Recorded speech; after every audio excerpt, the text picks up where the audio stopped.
इथे मी अर्धा किलो खव्याचे गुलाबजाम बनवले होते आज। त्यासाठी अर्धा किलो खवा मस्त मळून घ्यायचा, आपल्या हाताच्या तळव्यांनी मस्त सगळीकडून छान मऊ करून घ्यायचा। त्याच्यात लागेल तसा मैदा घालायचा। इथे अर्धा किलोसाठी मी 3 मोठे चमचे मैदा घातला आणि मैदा असा एकत्र नाही घालायचा, लागेल तसा घालायचा। जास्त मैदा घातला तर गुलाबजाम पिठाळ होतात आणि पाकात जास्त मुरत नाही। त्यामुळे ते इथे पीठ मस्त मऊ झालं होतं आणि पिठाचे गोळे छोटे छोटे करून घेतले। अर्धा किलोचे 65 गुलाबजाम झाले होते स्मॉल साईजचे। तर पाकासाठी इथे अर्धा किलो साखर आणि साखर बुडेल इतकंच पाणी घातलं, थोडंसं वरती ते पाक तयार करायला ठेवला। पाक आपल्याला फक्त थोडासा चिकट करून घ्यायचा, 1 तारी 2 तारी नाही करायचा। आणि पाक शिजत आल्यानंतर त्यात विलायची पावडर आणि थोडासा खायचा रंग पिवळा टाकला। कलर ऑप्शनल आहे, टाकला नाही तरी चालतो। तर इथे गुलाबजाम छान दिसावे म्हणून मी थोडासा टाकला।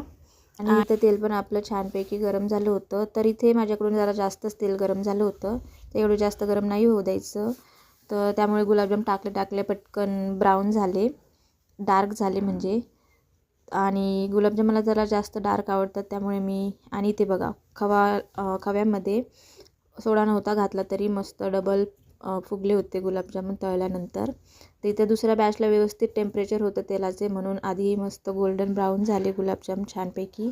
आणि गुलाबजाम कंटिन्यूअली हलवत तळायचे म्हणजे सगळीकडून छानपैकी तळले जातात एकसारखे। तर इथे पहिली बॅच टाकलेली मी गुलाबजामुन फोडून पाहिला तर एवढा जास्त पाक मुरला नव्हता आणि हा दुसऱ्या दिवशीचा रिझल्ट आहे। तर छानपैकी आपला पाक मुरला होता आणि अर्धा किलो खव्याचे गुलाबजाम मस्त रेडी झाले होते। तर व्हिडिओ आवडला तर नक्की लाईक करा आणि चॅनलला सबस्क्राईब नसेल केलं तर नक्की सबस्क्राईब करा। बाय।